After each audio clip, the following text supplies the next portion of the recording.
تو میرا خیال ہے کہ یہ ساری چیزیں جو ہیں نا وہ مل جل کے انہوں نے ایک ایسا ماحول بنایا کہ پھر یہ سمجھا گیا ہوگا کہ یہ ناگزیر ہے کہ ان کو تحویل میں لیا جائے۔ صاحب مگر آپ بڑی اہم بات کی آپ نے کہ ڈیجیٹل دہشت گردی کے کچھ شواہد شاید ملے ہوئے ہوں، اور کیا کوئی ایسی لیڈ مل سکتی ہے جو کہ اس طرف لے گئی ہو، اور خاص طور پر 9 مئی کے جو واقعات ہیں، کیونکہ ایک تاثر یہ لیا جا رہا ہے کہ پاکستان تحریک انصاف یعنی پی ٹی آئی جو ہے وہ جنرل فیض کے آرڈرز پر چلتی رہی ہے اور ان کی ہدایات ان کو موصول ہوتی رہی ہیں۔ آپ کے ذرائع کی، کیونکہ آپ لمبا عرصہ رہے ہیں وزارت داخلہ کے اندر بھی، آپ کے ذرائع کی انفارمیشن کیا ہے اور آپ کی آبزرویشن کیا ہے اس معاملے کے اوپر؟ دیکھیں، جب انہوں نے 26 نومبر کا جو ہے وہ انسانوں کا سمندر راولپنڈی لانے کا دعویٰ کیا تھا اور اس سے پہلے ایک لانگ مارچ کیا تھا، تو اس وقت بعض باخبر حلقے یہ بات کہتے تھے کہ یہ سارا لانگ مارچ اور یہ دھرنا اور یہ راولپنڈی کا اجتماع جو ہے یہ اس کا مقصد آرمی کے سربراہ کے تقرر کے اوپر اثر انداز ہونے کی وجہ سے کیا جا رہا ہے، اور اس میں کیونکہ فیض صاحب بھی ایک کینڈیڈیٹ تھے تو پھر یہ بھی بات ہو رہی تھی کہ شاید یہ سارا پریشر جو ہے ان کے لیے جو ہے یہ پیدا کیا جا رہا ہے، اور اس بارے میں بانی پی ٹی آئی نے بھی جو بیانات دیے تو ان سے بھی اس بات کی جو ہے وہ انڈائریکٹلی جو ہے وہ تصدیق ہوتی تھی۔ تو یہ بات تو اس وقت ہوتی رہی ہے، لیکن اس کے اوپر کسی نے انکوائری نہیں کی، نہ جو ہے وہ ہم نے اس بارے میں کوئی جو ہے وہ اس کو انالائز کیا، لیکن یہ بات اس وقت نومبر 2022 میں یہ بات فضا میں موجود تھی، اور اس کے بعد بھی پھر یہ اس قسم کی باتیں جو ہے وہ ہوتی رہی ہیں، اور D G I S P R نے جو پریس کانفرنس 7 مئی کو کی تھی اس سال، تو اس میں انہوں نے اس سارے عمل کو جو پی ٹی آئی اور اس کے ساتھ اس کا جو ایک گالی بریگیڈ اور جو یہ سوشل میڈیا اور ڈیجیٹل دہشت گردی پہ جو ہے وہ مامور لوگ ہیں، تو انہوں نے اس کو جو ہے وہ ڈیجیٹل دہشت گردی سے جو ہے وہ منسوب کیا تھا، اور ساتھ ان کا یہ بھی کہنا تھا کہ فوج پر فوج کے ادارے پہ جو ہے وہ اس کو حملے کے مترادف جو ہے وہ کہہ رہے تھے۔ تو ہو سکتا ہے کیونکہ اس معاملے میں فوج کا موقف جو ہے جو D G I S P R نے پیش کیا وہ انتہائی جو ہے وہ سیریس تھا، اور اس بارے میں جو الفاظ انہوں نے استعمال کیے اس کے بعد یہ لگتا نہیں تھا کہ اس عمل میں ملوث لوگ جو ہیں ان کے لیے کوئی گنجائش ہوگی۔ تو ابھی جب تک D G I S P R کی طرف سے کوئی بات سامنے نہیں آتی اس وقت تک کیفا آرائی ہے، ہم کیفے اندازے لگا سکتے ہیں، لیکن کوئی جو ہے وہ پرماننٹ بات تو وہی ہوگی جو اس طرف سے جو آئے گی، کیونکہ انہوں نے اس بارے میں ساری اپنی انکوائری وغیرہ ہر چیز مکمل یا پریما فشائی ثابت ہونے کے بعد یہ قدم اٹھایا ہوا، کیونکہ یہ بہت بڑا قدم ہے آرمی میں۔ نو ڈاؤٹ اس بات سے بھی یہ ثابت ہوا کہ وہاں پہ واقعی ایک ڈسپلن ہے اور ایک ایسی فورس ہے کہ جہاں پہ غلط کام بات کرنے کی کسی کے پاس بھی کوئی گنجائش نہیں ہے، خواہ اس کا عہدہ جو ہے وہ کتنا ہی بڑا کیوں نہ ہو۔ تو یہ چیز ثابت بھی ہوئی ہے، اور یہ چیز جو ہے اس کے پیش نظر یہ قدم جو ہے وہ پہلے ساری چیزوں کو دیکھ کے ہی اٹھایا گیا ہوگا۔ ران صاحب بالکل آپ نے درست بات کی کہ ایک بہت اہم بات ہے، اور آرمی ایکٹ کی جو خلاف ورزی ہے اس کے بعد فیلڈ کورٹ مارشل کا ہونا بھی کوئی معمولی بات نہیں ہے، لیکن آپ کو لگتا ہے کہ پوسٹ ریٹائرمنٹ کی چونکہ بات ہو رہی ہے اس پریس ریلیز کے مطابق، تو کیا 9 مئی کے بعد کے واقعات جو ہیں اس کی بنیاد کے اوپر جو ہے وہ زیادہ گرفت جو ہے وہ ہوئی ہو؟ یہ چیزیں جو ہیں ان کے اوپر بات ہو سکتی ہے، اور یہ اندازہ اور یہ کہا جا سکتا ہے کہ اتنا بڑا اقدام، دیکھیں یہ 3 اسٹار جنرل کو درست بات جو ہے وہ اس طرح سے گرفتار کرنا جو ہے یہ کوئی چھوٹا عمل تو نہیں ہے. یہ کوئی ایسے ہی صرف کسی بات پہ تو ایسا قدم نہیں اٹھایا جا سکتا.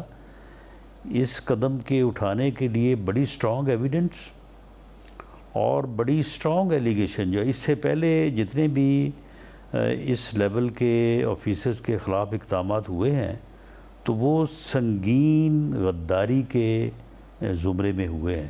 اس سے کم جو ہے وہ جرم میں اس لیول کے لوگوں کو چارج شیٹ نہیں کیا گیا. اگر کسی کے اوپر کوئی الزام لگا بھی تو اسے جو ہے وہ خاموشی سے گھر جانے کی یا ادارے سے علیحدہ ہونے کی اجازت دی گئی, یا اس کے جو بیک بینیفٹس تھے آفٹر سروس ان میں جو ہے وہ کمی کر کے جو ہے وہ سزا کو مؤثر کیا گیا.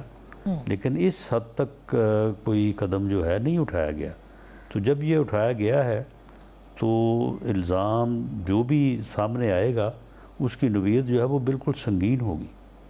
یہ کوئی آرڈنری بات نہیں ہوگی. تو رانا صاحب ہم یہ سمجھ سکتے ہیں یا ہم کہہ سکتے ہیں کہ گراؤنڈ جو ہے وہ تیار ہے کہ جنرل فیاض حمید سے معلومات لی جائے یا ان سے جو بھی انفارمیشن ہے اس کی بنیاد پہ عمران خان صاحب کا جو ہے وہ کورٹ مارشل یا ان کو جو ملٹری کورٹ ہے اس میں ان کا ٹرائل کیا جائے. یہ کیا آپ کو اس طرف معاملات جاتے دکھائی دے رہے ہیں؟ دیکھیں, اگر پوسٹ ریٹائرمنٹ کوئی ایسا جرم سرزد ہوا ہے جو ہم ڈسکس کر رہے ہیں تو وہ تو پھر جنرل فیاض صاحب اکیلے نہیں کر سکتے تھے. درست بات. وہ تو پھر ان کے ساتھ مل کے کیا ہوگا نا, اور کن کے ساتھ مل کے کیا ہوگا اس کے بھی ثبوت موجود ہوں گے. تو اگر یہ ہے جو کہ اس وقت ہے, اب دوسری رائے تو نہیں کہی جا سکتی جب انہیں تحویل میں لے لیا گیا ہے اور اناؤنس کر دیا گیا ہے, تو اگر یہ ہے تو اس میں دوسرے لوگ جو ہے وہ ان کے ساتھ شامل ہوں گے, اور جو شامل ہیں وہ یقیناً جو ہے وہ ان کے ساتھ ٹرائل ہو سکتے ہیں. قانون میں بھی گنجائش ہے, اور پھر جرم ثابت اسی صورت میں ہوگا جب دوسرے لوگوں کو بھی جو ہے وہ ساتھ شامل کیا جائے گا. تو ران صاحب آپ بڑی امپورٹنٹ بات کر رہے ہیں اس کہ کچھ اور گرفتاریاں بھی ہو سکتی ہیں, کچھ اور شعبوں کے لوگ, جج, جرنیل, جرنلسٹ جس کی بات کی جا رہی ہے وہ بھی ہو سکتے ہیں, بانی پی ٹی آئی بھی شامل ہو سکتے ہیں. دیکھیں, یہ پھر اندازہ تو پھر آپ کسی کو بھی کہہ سکتے ہیں کہ شامل ہو سکتا ہے, اور پھر اس طرح سے میں سمجھتا ہوں کہ کسی کا نام لینا یا کسی ادارے کو اسپیسیفکلی جو ہے وہ آئیڈینٹیفائی کرنا جو ہے وہ تو مناسب نہیں ہوگا, لیکن کوئی بھی ہو سکتا ہے. آپ نا کہ ایک بڑا پلاٹ ہے, یہ ایک بڑا ایک منصوبہ تھا اور ظاہر ہے کہ کو کی کوشش تھی, تو اس کا مطلب ہے کچھ اور لوگ بھی اس میں شامل ہو سکتے ہیں ملٹریز میں کے اندر سے, کچھ کی تو ہوئی ہے کاروائی, کچھ اور بھی ہو سکتے ہیں, گرفتاریاں آ سکتی ہیں عمل میں.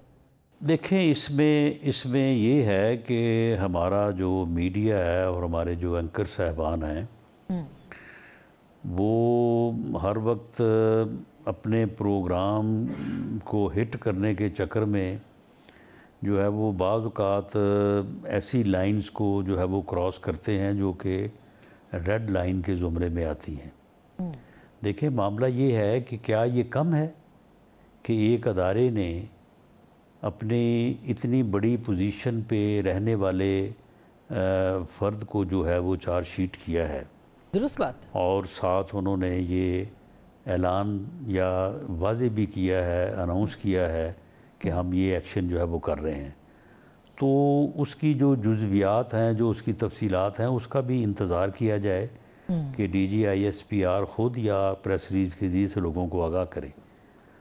اگر ہم اس طرح سے جو ہے وہ اندازوں سے جرنیلوں کے نام لینے لگیں, ججز کے نام لینے لگیں, تو میں سمجھتا ہوں کہ یہ کوئی جو ہے وہ اتنی مناسب, بلکہ کیا یہ انتہائی ڈیمیجنگ بات ہو سکتی ہے کہ ہم خواہ مخواہ جو ہے وہ اپنے اداروں کے ان اعلیٰ پوزیشنز پہ بیٹھے لوگوں سے متعلق ایک کیفہ آرائی شروع کر دیں کہ جی فلاں بھی ہو سکتا ہے, فلاں بھی ہو سکتا ہے. تو میرا خیال ہے کہ ہمیں یہ جنرل فیاض صاحب تک اور پی ٹی آئی کے وہ لوگ جو براہ راست واضح طور پہ ملوث ہیں ان چیزوں میں، انہی تک جو ہے وہ ہمیں محدود رہنا چاہیے، ادروائز جو ہے وہ بالکل رانا صاحب صحیح کہہ رہے ہیں آپ، اسپیکولیشن تب ہوتی ہے، انفارمیشن زیادہ نہیں ہوتی، ظاہر ہے کہ اس معاملے پہ بھی کام شروع ہوا ہے، بات شروع ہوئی ہے، اس لیے اس پہ انفارمیشن کی ضرورت ہے۔ لیکن اب آتے ہیں دوسری طرف، جو کہ منصور علی شاہ صاحب نے کہا، کیا آپ کو لگتا ہے کہ جو انہوں نے کہا کہ عمل درآمد کرنا ضروری ہے اور انتظامیہ کو بات ماننی پڑے گی، اس کا مطلب یہ ہے کہ ایک واضح پیغام ہے جو کہ وہ دے رہے ہیں، تو اگر عدلیہ انتظامیہ عمل درآمد نہیں کرتی مخصوص نشستوں کے معاملے پہ تو توہین عدالت کی بھی کارروائی ہو سکتی ہے، تلوار لٹک رہی ہے حکومت پہ؟ نہیں دیکھیں، یہ کوئی محاذ رائی نہیں ہے اور کوئی تلوار کے لٹکنے والی بات نہیں ہے۔ جس طرح سے محترم سید منصور علی شاہ صاحب نے یہ فرمایا ہے کہ دیر از نو چوائس کہ عدالت کے فیصلے پر عمل جو ہے وہ نہ کیا جائے، وہیں پہ اسی طرح سے کوئی چوائس نہیں ہے عدالت کے پاس کہ وہ قانون اور آئین کے برعکس جو ہے وہ فیصلہ کرے۔ ٹھیک بات۔ اور یہ بات میں اور آپ نہیں کر رہے، سپریم کورٹ کے 2 ججز نے یہ بات کہی ہے کہ اس فیصلے پہ عمل اگر کرنا ہے یا ہوگا تو it will suspend the article 51 and 106 of the constitution. اب اگر یہ بات جو ہے وہ آپ کے سامنے ہے تو پھر آپ مجھے بتائیں کہ جن لوگوں نے آئین کے تحفظ کا حلف لیا ہوا ہے تو کیا ان کے پھر ذہن میں یہ بات آتی نہیں کہ وہ اس چیز کے اوپر کلیئرٹی حاصل کریں؟ اور یہ کلیئرٹی جو ہے یہ پارلیمنٹ کے علاوہ تو اور کوئی نہیں دے سکتا۔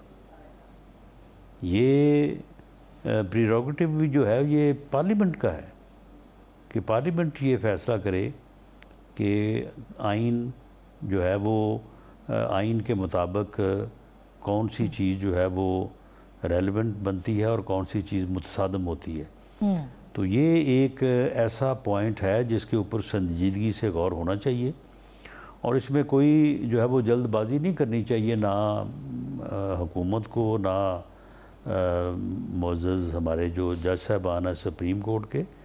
اس معاملے کو کیونکہ یہ پارلیمنٹ کی حدود اور سپریم کورٹ کے اختیار سے متعلق بحث ہے تو اس کے اوپر بڑے جو ہے وہ بیلنس سے اور جو ہے وہ ٹھہراؤ سے جو ہے وہ لیکن میں یہ جاننا چاہ رہی ہوں کہ جیسے جسٹس منصور علی شاہ صاحب کو یہ ضرورت کیوں پیش آئی کہ وہ یہ کہیں کہ عمل درآمد ضروری ہے؟ کیا وہ کوئی قانون سازی تو نہیں ہو رہی جس میں کہ ججوں کی جو عمر ہے اس کو بڑھا دیا جائے، جیسے ایکسٹینشن کی بات ہو رہی ہے چیف جسٹس کی ایکسٹینشن کے حوالے سے، اور اسی طرح سے 3 جو سینئر موسٹ ججز ہیں ان میں سے کسی ایک کو بنانے کے حوالے سے قانون سازی، کیا ایسی کوئی قانون سازی تو زیر بحث نہیں ہے؟ نہیں دیکھیں، وہ تو پھر سارے یعنی ابھی اندازے ہی ہے نا، ہونے کو تو کچھ بھی کہا جا سکتا ہے اور کچھ بھی ہو سکتا ہے، لیکن دیکھنا تو وہ چیز ہے نا کہ آن ریکارڈ کون سی چیز ہے۔ دیکھیں آئین میں امینڈمنٹ جو ہے وہ پارلیمنٹ کر سکتی ہے اور کوئی بھی امینڈمنٹ کر سکتی ہے۔ وہ سپریم کورٹ کے چیف جسٹس کی تقرری کا طریقہ کار بھی ہو سکتا ہے، ان کی عمر کی حد بھی ہو سکتی ہے، سینیورٹی پہ جو فارمولہ دیا ہے وہ بھی ہو سکتا ہے، لیکن یہ آئین میں امینڈمنٹ ہوگی تو پھر ہے نا۔ تو اگر آئین میں امینڈمنٹ ہوگی تو اس کے مطابق ہو جائے گا۔ ابھی فی الحال تو جو آئین ہے اسی کے مطابق آگے بڑھنا ہوگا، اسی مطابق فیصلے کرنے ہوں گے۔ تو اس کا امکان موجود ہے، یہ پارلیمنٹ ہی ترامیم کرے گی آف کورس، لیکن ابھی پہلے سے یہ بات ہو رہی ہے کہ جو قانون بنا ہے وہ بھی اسٹرائک ڈاؤن ہو سکتا ہے۔ رانا صاحب، تو کیا یہ بھی ممکن ہے؟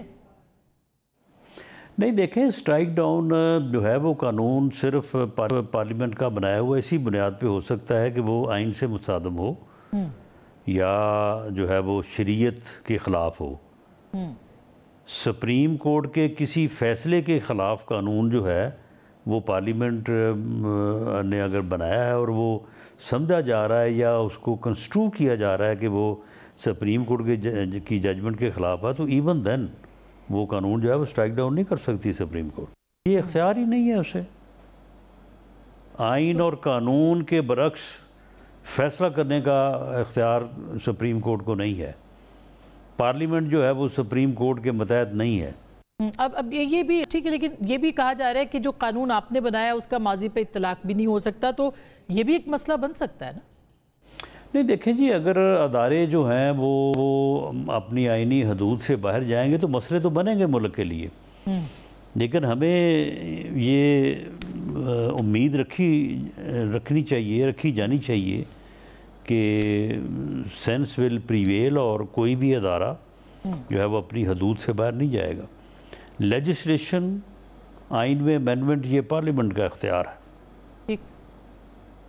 کسی قانون کی تشریح کرنا سپریم کورٹ کا اختیار ہے. آئین کو ری رائٹ کرنا اور آئین میں نئی چیز داخل کرنا یہ پارلیمنٹ کا اختیار تو ہے، لیکن انتہائی احترام کے ساتھ سپریم کورٹ کا نہیں ہے. تو ران صاحب، کویسچن محمود خان اچکزئی صاحب جو ہے وہ قومی حکومت کی بات کر رہے ہیں کہ آئین میں اس کی گنجائش ہے اور اس کے امکانات ہیں، اور پھر وہ کہہ رہے ہیں کہ پرائم منسٹر جو ہے وہ شاہد باز صاحب کو بنا دیا جائے. ایک تو اس کا جواب دیجیے گا، اور دوسرا کیا اس بات کا امکان ہے کہ عمران خان صاحب سے کوئی بات چیت، مذاکرات کا رستہ نکلے؟ دیکھیں جی، قومی حکومت کی تو کوئی گنجائش نہیں ہے. پارلیمنٹ موجود ہے، قومی اسمبلی موجود ہے، جس کے پاس اکثریت ہے وہ اپنی گورنمنٹ بنائے گا. اگر تمام جماعتیں بیٹھ کے کسی کنسنسس پہ پہنچ جاتی ہیں تو وہ کولیشن گورنمنٹ بنا سکتی ہیں. اس وقت بھی کولیشن گورنمنٹ ہے. باقی رہی بات کہ عمران خان صاحب سے بات کی گنجائش، دیکھیں ہم تو آن ریکارڈ ہیں. ہم تو اس وقت جب وہ حکومت میں تھے ہمارے ساتھ دھاندلی بھی ہوئی تھی، الیکشن بھی چرایا گیا تھا، ہمارے خلاف مقدمات بھی بنے تھے، ہم تو اس وقت ہی بیٹھنے کو تیار تھے، بات کرنے کو تیار تھے. ہم آج بھی تیار ہیں as political party, as politician. ہم تو بالکل یہ سمجھتے ہیں کہ سیاست میں اور خاص طور پہ پارلیمانی جمہوریت میں ڈائلاگ کے بغیر تو آگے بات بڑھ ہی نہیں سکتی. بہت شکریہ، تھینک یو سو مچ رانا ثناء اللہ خان صاحب. بات چیت کے لیے حکومت آج بھی تیار ہے. آئینی ترامیم ہو سکتی ہیں. عدلیہ سے متعلق یہ بہت بڑی خبر ہے جو کہ رانا ثناء اللہ خان صاحب نے دی ہے، اس کا امکان موجود ہے. بریک لیں گے. بریک کے بعد محمود خان اچکزئی صاحب قومی حکومت کی بات کر رہے ہیں، اور اس کے لیے وہ کہہ رہے ہیں کہ شاہد خاقان عباسی صاحب کو وزیر اعظم بنایا جا سکتا ہے. کیا واقعی ایسا ہو سکتا ہے؟ بریک کے بعد شاہد خاقان عباسی صاحب سے بات کریں گے، سابق وزیر اعظم سے. آپ ہمارے ساتھ رہیے.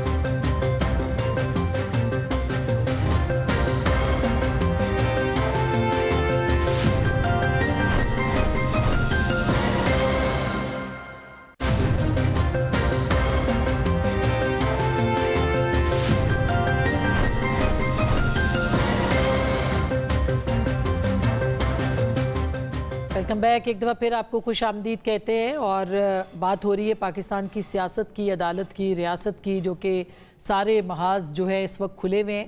تو شاہد خاقان عباسی صاحب، سابق وزیر اعظم پاکستان اور عوام پاکستان پارٹی کے کنوینر، ہمارے ساتھ اس وقت موجود ہیں. السلام علیکم شاہد صاحب. سر، یہ ایک تو کتنی بڑی ڈیولپمنٹ ہے جنرل فیض کی گرفتاری کہیں، تحویل کہیں، اور پھر فیلڈ کورٹ مارشل جو ہے اس کا آغاز ہونا. دیکھیں، ہم ہر چیز میں زیادہ ریڈ کرتے ہیں. یہ فوج کا اندرونی مسئلہ ہے، اس کو وہیں تک رہنے دیں تو بہتر ہے. یہ فوج کا اپنا ایک طریقہ ہے، وہ سرونگ ریٹائرڈ افسرز کے خلاف کوئی بات ہو انویسٹیگیٹ کرتے ہیں، پھر ان کا کورٹ مارشل کا پروسیس ہے جو کہ ٹرائل ہوتی ہے. اور ان کا ٹرائل جو ہے وہ، جہاں تک میری نالج ہے، وہ اور نیب کی ٹرائل ایک ہی جیسی ہوتی ہے کہ آپ پہ الزام لگتا ہے، آپ کو صفائی اپنی مہیا کرنی ہوتی ہے. اور جنرلی پروسیڈنگز بہت تیزی سے ہوتی ہیں. یہ ہفتہ 2 ہفتے کی بات ہوتی ہے، لمبی نہیں ہوتی. بہرحال کیا انہوں نے کیا ہے، نہیں کیا، کچھ سٹیٹمنٹس تو آئی ہیں، لیکن یہ اب جب بات کیا وہ ٹرائل پبلک ہوگا نہیں ہوگا، یہ بھی چوائس ہوتی ہے. اور اس کے بعد اگر آپ کو سزا ہو جائے تو، اگر جیل کی سزا ہو جائے تو وہ بھی کچھ لوگوں کو ملٹری کسٹڈی میں رکھا جاتا ہے. کچھ کیونکہ میں جب اڈیالہ جیل میں تھا تو وہاں پر فوجی افسران تھے جو وہاں سزا کاٹ رہے تھے، لیکن کچھ لوگ ملٹری کسٹڈی میں رہتے ہیں. تو بہرحال یہ ضرورت اس بات کی ہے کہ پروسیکیوشن ہو، پروسیکیوشن کا ایلیمنٹ اس میں نظر نہ آئے.